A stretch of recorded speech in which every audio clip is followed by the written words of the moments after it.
In this video, we're going to look at a required practical that is mentioned on the OCR Advanced Information for both Foundation and Higher, and that's a circuit to measure energy transfer. This could be a number of things, but it's likely to relate to heat capacity and heating a metal block, or possibly heating water, because the other practical that's mentioned is heating water, and I want to go into that in a separate video. But we're going to look in this video at how to measure heat capacity. So heat capacity is the energy needed to raise 1 kilogram of material by 1 degree Celsius. So we've got a 1 kilogram of metal here, and we obviously have a thermometer to measure the energy, the temperature change. And here, this is our electric heater, which is going to supply the energy to heat up the metal block. So we've also got a few other things here. We've got some insulation, and we obviously need insulation to prevent energy loss,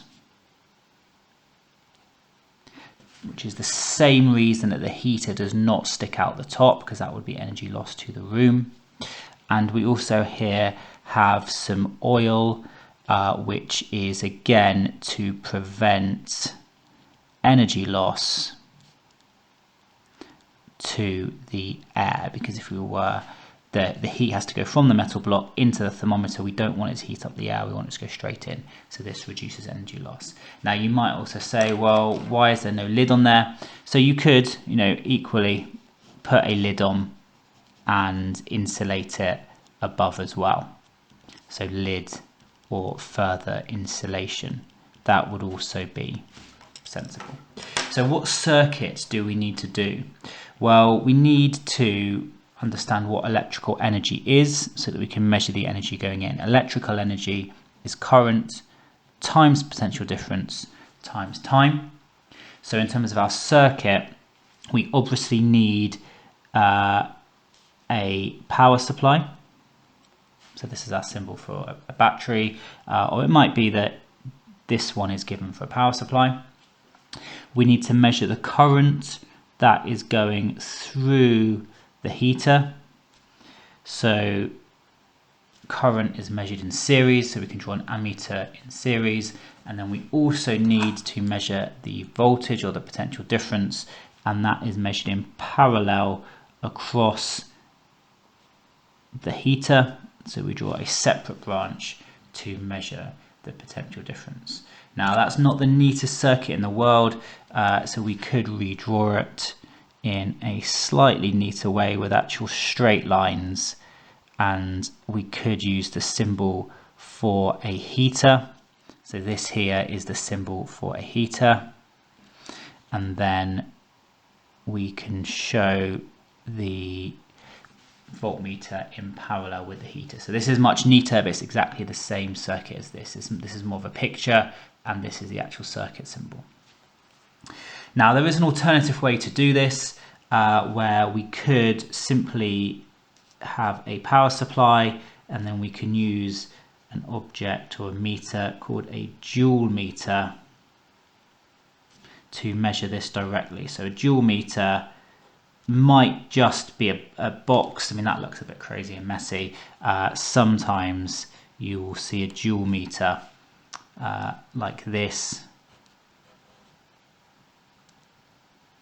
So here is the circuit symbol, where we've got our heater, we've got our joule meter, we've got our power supply, and the joule meter will measure directly the energy that is being transferred to the heater through the circuit. So either of these are okay. It's hard to predict what will come up, but certainly this one could. Now in terms of the results of this, or calculating heat capacity, the equation that is on your formula sheet is this. So we've got energy transferred is mass times the specific heat capacity times the temperature change, which means the heat capacity is the energy divided by the mass times by the temperature change. So once we know the electrical energy, that is being supplied, when we know the mass and the temperature change, it's really easy to work out the heat capacity. And of course, the electrical energy, if they choose to use this method, is current times potential difference times time divided by mass times temperature change. Now I suspect this is likely to be higher tier, foundation tier. This is what they might ask you, or it might equally just be a joule meter, or maybe it's just labeling the circuit and they might provide you with this equation. It's really hard to tell, but those are my predictions. Now, the other difficulty at higher tier, what they might say is, here are some results. Here is the energy being supplied against the temperature. So what is going to happen if we plot energy against temperature? Well, at the start, the heat is heating up, nothing happens. Then the heater heats up, but it takes time for the heat to conduct through the metal. So it takes time for anything to happen, and only after a period of time does the temperature start to rise. So you usually get a graph like this, where it starts very, very slowly, and then it eventually reaches a constant rate of temperature increase. So if they were to give you a graph like this, then we can work out the heat capacity from the gradient. And in this case, the gradient is 1 over the heat capacity times mass, which means the heat capacity is mass times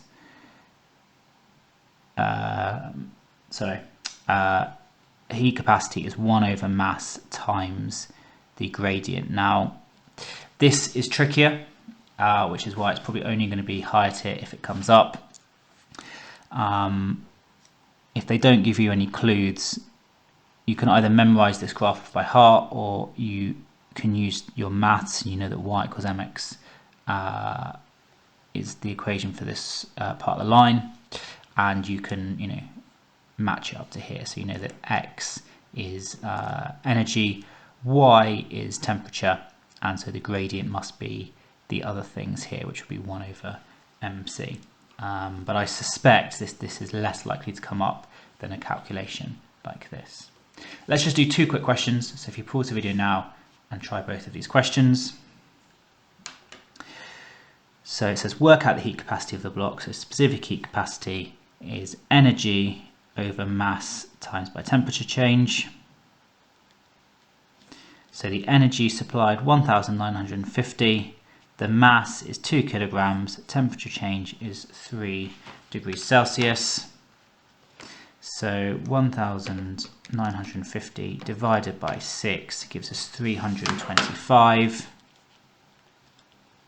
joules per kilogram per degree Celsius, because it's joules per kilogram per degree Celsius.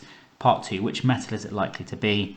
Well, it's the closest to brass. This number is most close to brass, so it's likely to be brass. And if you had to explain it, you'd say, well, the heat capacity of brass is very, very similar to the heat capacity that we've calculated. Why are they different? Well, there might be some errors. There might be some energy loss to the room, maybe because there isn't a lid, or because we didn't use water, or because there was no insulation. And that might explain the difference.